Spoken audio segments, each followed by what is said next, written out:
आज की कहानी एक ऐसे देश की है जहां के पॉप का जादू है, जहां तकनीकी की दुनिया में नए कीर्तिमान स्थापित किए जाते हैं। लेकिन कुछ भारतीयों के लिए यही देश एक अजीब सा अनुभव बन चुका है। यह देश है साउथ कोरिया, जहां का अनुभव कुछ भारतवासियों के लिए नाइटमेयर बन गया है। कहानी शुरू होती है सियोल की उन चमकदार सड़कों से जहां नियॉन लाइट्स की रोशनी में रात भी दिन लगती है। यहाँ 25 साल की रिया, एक भारतीय छात्रा, अपने सपनों को पूरा करने के लिए आई थी। रिया यहाँ मास्टर्स की डिग्री हासिल करने आई थी और साथ ही वह के पॉप की भी दीवानी थी। बीटीएस और ब्लैक पिंक के गाने सुनकर ही उसने कोरियाई भाषा सीखी थी। लेकिन उस शाम जो हुआ वह रिया के लिए एक सदमे से कम नहीं था। रिया अपने भारतीय दोस्तों के साथ सियोल के एक मशहूर क्लब में जाना चाहती थी। वह खुशी खुशी तैयार हुई, बेहतरीन कपड़े पहने और अपने दोस्तों के साथ निकल गई। लेकिन जैसे ही वे क्लब के दरवाजे पर पहुंचे, बाउंसर ने उन्हें रोक दिया। नो इंडियंस अलाउड, यह शब्द रिया के कानों में गूंजे। उसे समझ नहीं आया कि आखिर उसने क्या गलत किया है। वह तो सिर्फ मस्ती करना चाहती थी, अपनी पसंदीदा के पॉप म्यूजिक सुनना चाहती थी, लेकिन उसकी भारतीय पहचान ही उसके लिए बाधा बन गई थी। रिया की यह कहानी अकेली नहीं थी। सोशल मीडिया पर जब इस तरह की घटनाओं की खबरें आने लगी तो पता चला कि कई भारतीय यूट्यूबर्स और ब्लॉगर्स का भी ऐसा ही अनुभव रहा है। दीपांशु सांगवान, जो नोमैडिक इंडियन के नाम से जाना जाता है, उसने भी अपने एक वीडियो में बताया कि सियोल में उन्हें बार बार घूरा जा रहा था। लोग उनके स्किन कलर को लेकर अजीब से एक्सप्रेशन बनाते थे।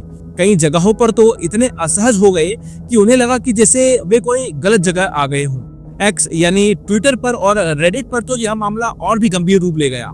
कई लोगों ने दावा किया कि सियोल, बुसान और डेगू जैसे बड़े शहरों में रेस्टोरेंट और क्लब के बाहर no Indians and Pakistanis allowed के साइन बोर्ड्स लगे हुए थे। कुछ लोगों ने इन साइन बोर्ड्स की तस्वीरें भी शेयर की। यह देखकर भारत के कई लोग गुस्से में आ गए।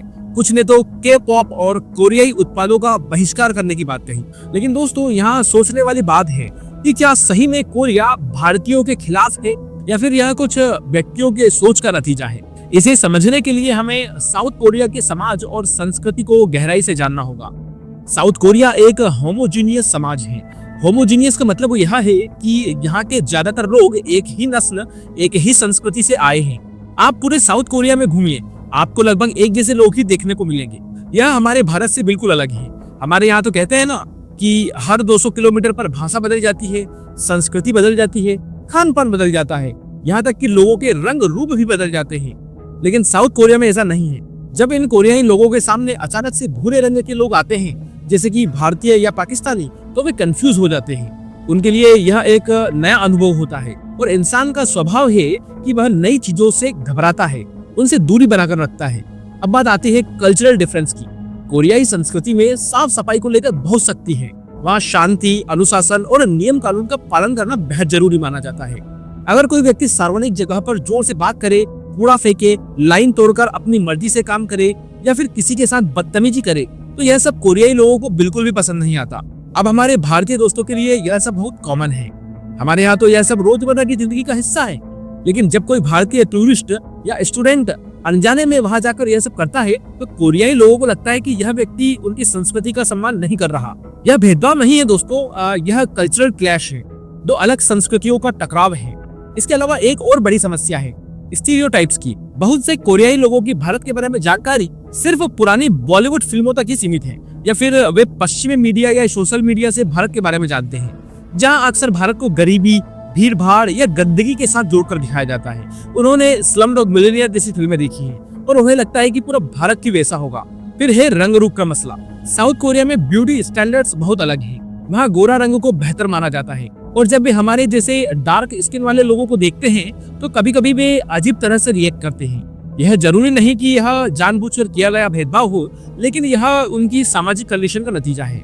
एक और महत्वपूर्ण बात यह है कि साउथ कोरिया में अभी तक कोई स्पेसिफिक नस्लवाद विरोध कानून नहीं है। संयुक्त राष्ट्र ने 2015 में इस बारे में सिफारिश भी की थी, लेकिन अभी तक इस दिशा में कोई ठोस कदम नहीं उठाया गया है। इसकी वजह से भेदभाव की घटनाओं को रोकना मुश्किल हो जाता है। अब आंकड़ों की बात करते हैं। 2023 के आंकड़ों के अनुसार साउथ कोरिया की कुल आबादी 5 करोड़ 70 लाख है, जिसमें से सिर्फ 2 से 3% विदेशी हैं। भारतीयों की संख्या तो और भी कम है, लगभग 24 से 25 हजार, यानी कुल आबादी का सिर्फ कुछ ही प्रतिशत। तो आप समझ सकते हैं कि वहाँ भारतीय कितनी छोटी माइनॉरिटी है। 2019 में national human rights commission of Korea ने एक सर्वे कराया था। इस सर्वे में 68% से ज्यादा विदेशी निवासियों ने कहा था कि उन्हें नस्लीय भेदभाव का सामना करना पड़ता है। इनमें से 59.7% लोगों ने कहा कि यह इसलिए हुआ क्योंकि वे कोरियाई नहीं थे, और 44% से ज्यादा लोगों ने इसे अपनी नस्ल और त्वचा के रंग से जोड़ा था। लेकिन दोस्तों, यह सिर्फ एक पहलू है। असली कहानी तो यहाँ से शुरू होती है, क्योंकि इसी साउथ कोरिया में एक ऐसी संस्था भी काम कर रही है जो धीरे धीरे लोगों की सोच बदल रही है। यह संस्था है ISKCON, international society for Krishna consciousness. ISKCON की कहानी साउथ कोरिया में 1970 के दशक से शुरू होती है। आचार्य शील प्रभुपाद के शिष्यों ने कोरिया में कृष्ण भक्ति का प्रचार शुरू किया था। शुरुआत में यह काम बहुत छोटे स्तर पर होता था, लेकिन 1980 के दशक में इसका औपचारिक विकास शुरू हुआ। 2003 में एक बहुत बड़ा कदम उठाया गया। दक्षिण कोरिया के प्राचीन शहर में श्री श्री राधा कृष्ण चंद्र मंदिर की स्थापना की गई। यह मंदिर सियोल के पास उजोंगबू के निकट है और इसे इस्कॉन कोरिया का मुख्य केंद्र माना जाता है। 2005 में एक और महत्वपूर्ण घटना हुई। श्रील प्रभुपाद जी की एक जीवन आकार की मूर्ति भारत के उज्जैन से यहाँ पर लाई गई। इस मूर्ति ने वहाँ के भक्त समुदाय के लिए एक महत्वपूर्ण आध्यात्मिक प्रेरणा का काम किया। सियोल में भी श्री राधा श्याम सुंदर मंदिर है और कई छोटे छोटे मंदिर भी हैं। इस्कॉन कोरिया नियमित रूप से भक्ति कार्यक्रम आयोजित करता है। मंगला आरती, गौर आरती, कीर्तन और भगवत गीता के प्रवचन होते रहते हैं। लेकिन सबसे खास बात यहाँ पर यह है कि यहाँ रथ यात्रा भी निकाली जाती है। जी हाँ दोस्तों, आपने सही सुना। साउथ कोरिया के सियोल में भगवान जगन्नाथ जी की रथ यात्रा निकलती है। 7 जुलाई को होने वाला यह उत्सव काफी प्रसिद्ध हो गया था। पूरी दुनिया ने इसे देखा था। कोरियाई लोग इस रथ यात्रा में बढ़ चढ़ कर हिस्सा लेते हैं। वे हरे कृष्ण महामंत्र का जाप करते हैं, ढोल नगाड़े बजाते हैं और भगवान श्री कृष्ण की स्तुति में नाचते गाते हैं। यह देखकर बहुत अजीब लगता है ना। एक तरफ कुछ कोरियाई लोग भारतीयों से भेदभाव कर रहे हैं और दूसरी तरफ कुछ कोरियाई लोग भारतीय संस्कृति को अपना रहे हैं, कृष्ण की पूजा कर रहे हैं। यह कॉन्ट्राडिक्शन ही साउथ कोरियाई समाज की असली तस्वीर है। इस्कॉन के इस काम का असर यह हुआ कि धीरे धीरे कोरियाई लोग भारतीय संस्कृति को समझने लगे हैं। वे जान रहे हैं कि सनातन धर्म क्या है, हिंदू संस्कृति क्या है। उन्हें पता चल रहा है कि भारत सिर्फ गरीब और गंदगी का देश नहीं है, बल्कि यह एक समृद्ध आध्यात्मिक परंपरा वाला देश है।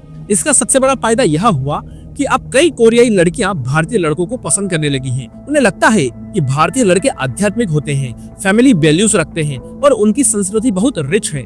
यह एक बहुत बड़ा बदलाव है। आज साउथ कोरिया में भारतीय समुदाय छोटा जरूर है, लेकिन यह बहुत सक्रिय है। यहाँ के भारतीय सिर्फ मजदूर या दुकानदार नहीं है। यहाँ स्टूडेंट्स हैं, प्रोफेसर्स हैं, साइंटिस्ट हैं, इंजीनियर्स हैं, बिजनेसमैन हैं। ये सभी लोग अपने अपने क्षेत्र में अच्छा काम कर रहे हैं और कोरियाई समाज में भारतीयों की एक पॉजिटिव इमेज बन रही है। सियोल के इटमोन जैसे इलाकों में अब भारतीय रेस्टोरेंट भी खुल गए हैं। कोरियाई लोग बिरयानी, नान, दाल और चाट जैसे भारतीय खाने का स्वाद ले रहे हैं। उन्हें यह खाना पसंद भी आ रहा है। योग और आयुर्वेद के प्रति भी उनकी दिलचस्पी बढ़ रही है। लेकिन यह सब कुछ अचानक से नहीं हुआ। इसके पीछे साउथ कोरिया का अपना एक इतिहास भी है। 1910 से 1945 तक साउथ कोरिया जापानी उपनिवेशवाद के अधीन था। उस दौरान जापानियों ने कोरियाई लोगों पर बहुत अत्याचार किए थे। उन्होंने कोरियाई भाषा और संस्कृति को दबाने की कोशिश की थी। इसका असर यह हुआ कि आजादी के बाद कोरियाई लोगों में अपनी राष्ट्रीय पहचान को लेकर बहुत गहरी भावना पैदा हुई। वे अपने आप को बहुत सुपीरियर मानने लगे। उन्हें लगा कि वे दुनिया की सबसे बेहतरीन रेस है। यह एक साइकोलॉजिकल रिएक्शन था उन सालों के अत्याचारों का। इसी वजह से वे बाहरी लोगों को लेकर थोड़े संवेदनशील हैं। वे अपने देश में किसी आउटसाइडर को इजीली एक्सेप्ट नहीं करते। साथ ही साउथ कोरिया एक बहुत पढ़ा लिखा और टेक्नोलॉजिकली एडवांस देश है। यह किसी भी मामले में किसी पर निर्भर नहीं है। सैमसंग, एलजी, ह्युंडई जैसी कंपनियां पूरी दुनिया में अपना परचम लहरा रही हैं।